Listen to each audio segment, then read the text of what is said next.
स्वागत है आपका फिलहाल स्टडी मंत्रा टी चैनल पे। साथियों, यूपी ट्रिपलएससी लेखपाल भर्ती और अन्य भर्तियों की इस वीडियो में बात करेंगे हम। तो सबसे पहले यूपी ट्रिपलएससी के द्वारा 2 नए नोटिस जारी किए गए हैं।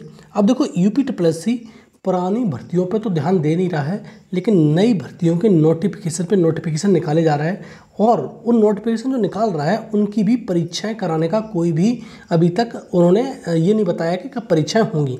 तो सबसे पहले 2 जो नोटिफिकेशन आए हुए हैं, जो उनके बारे में ही बात करते हैं। नोटिस आए हुए हैं उनके बारे में बात करते हैं।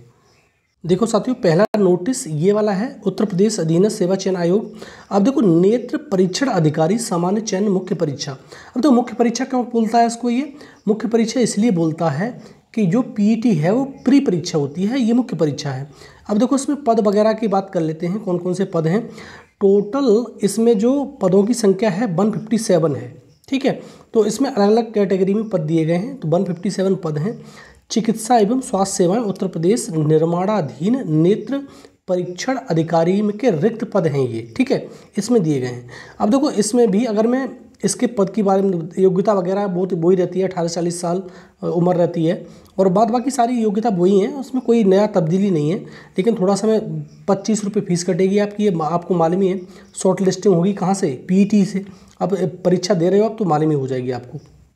देखो, इसमें जो अनारक्षित यूआर की पोस्ट 110 हैं, एससी की कोई पोस्ट नहीं है, अनुसूचित जनजाति की जो एसटी है उसकी 2 पोस्ट हैं और अन्य पिछड़ा वर्ग की 30 पोस्ट हैं और ईडब्ल्यूएस की 15 पोस्ट हैं। इसमें एससी की कोई पोस्ट नहीं छोड़ी उन लोगों ने, तो 157 पोस्ट टोटल हैं, ठीक है, ये ध्यान रख लेना।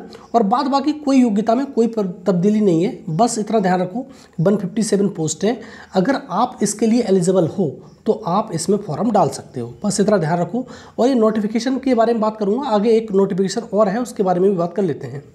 एक देखो, नोटिस ये दिया गया है। अब देखो, पहले एक परीक्षा हुई थी ये वाली, होमगार्ड लखनऊ के निर्माणाधीन वैतनिक प्लूटन कमांडर के 17 पद हैं, ब्लॉक ऑर्गेनाइजर के 15 पद हैं, तो टोटल मिला के 37 पद हैं। तो 37 पदों पर अगर आपने ये परीक्षा मतलब दी है, अगर क्या रोल नंबर ये है और रजिस्ट्रेशन नंबर ये है और आपके 37 के भी ये क्या दे रखे हैं, ये दे रखे हैं तुम्हारे रोल नंबर। तो ये इंटरव्यू के लिए बुलाया गया है 3/8 को, मतलब 3 अगस्त को आपको इंटरव्यू के लिए बुलाया गया है। तो अगर आपका नंबर इसमें है तो आप वहाँ पर ये पहुँच सकते हैं। तो ये 2 नोटिस आपको देखने को मिल गए। अब बात करते हैं नेक्स्ट।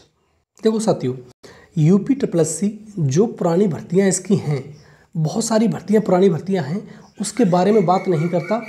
और जो नए नोटिफिकेशन हैं वो लगभग पीईटी 2022 से 7वां नोटिफिकेशन था ये, जो निकल चुका है, लेकिन पुरानी भर्तियों के बारे में ये बात ही नहीं करता। अब देखो, सबसे बड़ी बात तो करते हैं लेखपाल भर्ती की। लेखपाल भर्ती का जो रिजल्ट है डीबी का कब का आया हुआ है, लेकिन अभी तक इसके डीबी के लिए, डॉक्यूमेंट वेरिफिकेशन के लिए नोटिस तक जारी नहीं किया है यूपी ट्रिपलएससी आयोग ने। ये चाहे कभी भी कराए, इससे कोई मतलब नहीं है। मतलब जो डीबी है, डॉक्यूमेंट वेरिफिकेशन है, चाहे अक्टूबर में कराए चाहे नवंबर में कराए, कभी कराए, लेकिन नोटिस तो जारी करे। बच्चों को विश्वास तो हो कि हाँ ये कराएगा, लेकिन ये भी तक नोटिस जारी नहीं कर पाया है। 2 महीने करीब लगभग हो चुके हैं, ठीक है। अब देखो, और परीक्षाओं की बात करता हूँ, जैसे असिस्टेंट बोरिंग टेक्नीशियन है, कंबाइंड टेक्निकल 2016 की परीक्षा है, एएसओ 2019 का फाइनल रिजल्ट अभी अटके पड़े हैं, इनके बारे में कोई चर्चा नहीं करता ये, ठीक है। अब देखो, जिसका इंतज़ार नहीं है उसकी परीक्षा कराने का मूड पूरा बना चुका है ये, और इसका अगस्त में नोटिफिकेशन आपको देखने को मिल जाएगा। कौन सा वाला? पीईटी 2023 का, जिसकी परीक्षा कोई नहीं देना चाहता, लेकिन देनी भी पड़ेगी आपको, ठीक है। देनी नहीं चाहता कोई भी, लेकिन देनी भी पड़ेगी, क्योंकि 2023 का जो नोटिफिकेशन है पीईटी का, वो अगस्त में आ जाएगा। देखो, वो परीक्षाएं जो इम्पोर्टेंट हैं, जिसका नौकरी मिलनी है, जैसे असिस्टेंट बोरिंग टेक्नीशियन हो गया, कंबाइंड टेक्निकल 2016 वाला हो गया, असिस्टेंट कमांडेंट ऑफिसर तुम्हारा, स्टैटिकल ऑफिसर तुम्हारा 2019 वाला हो गया, और तुम्हारा जेई 2018 वाला हो गया, और बहुत सारी परीक्षाएं अटकी पड़ी हैं। मुख्य सेविका की कोई भी शॉर्ट लिस्टिंग का भी काम नहीं है, मतलब कोई भी कहीं भी कोई सूचना नहीं होती उसकी, ठीक है। बहुत सारी महिलाएं प्रदर्शन करती हैं, बहनें प्रदर्शन करती हैं, लेकिन कुछ सूचना नहीं होती। लेकिन नए नोटिफिकेशन भी निकाल रहा है यूपीएससी आयोग, लेकिन उनमें भी कोई तुम्हें क्या दिखता है कि इनकी परीक्षा तुरंत करा देगा? ये नहीं कराएगा। ये अब दुनिया भर के तुम नोटिफिकेशन निकाल रहे हो, परीक्षा तुम करा नहीं रहे हो, तो इसमें कोई ज़्यादा बड़ी अच्छी बात नहीं है। लेकिन ये सारे नोटिफिकेशन जो बता दूं मैंने कई बार बता चुका हूँ, ये सिर्फ और सिर्फ 2024 के इलेक्शन को देखते हुए निकाले जा रहे हैं, बाद बाकी कुछ नहीं है। ये बाद बाकी ऐसी परीक्षा जैसे 2016 का देख रहे हो, 2016 का जेईई का 2016 का रिजल्ट अभी आया है, 2018 का इंतजार कर रहे हैं, कंबाइंड टेक्निकल का 2016 का इंतजार कर रहे हैं। इसी प्रकार से इंतजार करना पड़ेगा आपको। और देखो लेखपाल का सबसे बड़ी बात है, लेखपाल की 2 महीने पहले डीबी मतलब रिजल्ट आ गया, लेकिन अभी तक इसकी सूचना नहीं है। तो इस प्रकार से ही काम करता है यूपीएससी आयोग, और ऐसे ही काम करता रहेगा। सिर्फ और आयोग सरकार का थोड़ा प्रेशर है कि आप भर्ती निकालते रहिए नोटिफिकेशन, तो वो निकाल रहा है। तो इस प्रकार से चल रहा है। तो नोटिस में जो नया नोटिस है उसमें मैंने बता दिया आपको क्या है, और बाद बाकी भर्तियों के बारे में भी मैंने आपको जानकारी दे दी।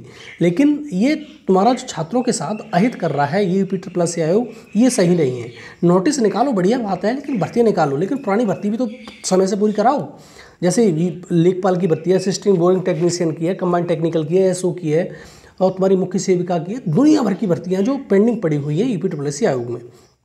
और पीटी जरूर समय से कराएगा, ये देख लेना आप, ठीक है। अगस्त में नोटिफिकेशन आने वाला है, पूरी इसमें तैयारी कर चुका है यूपीएससी आयोग कराने की इसकी, ठीक है साथियों। तो यही था वीडियो। और साथियों वीडियो अच्छा लगा करे तो लाइक कर दिया करो, शेयर कर दिया करो साथियों तक, और चैनल को सब्सक्राइब करके रखो, ठीक है साथियों। धन्यवाद।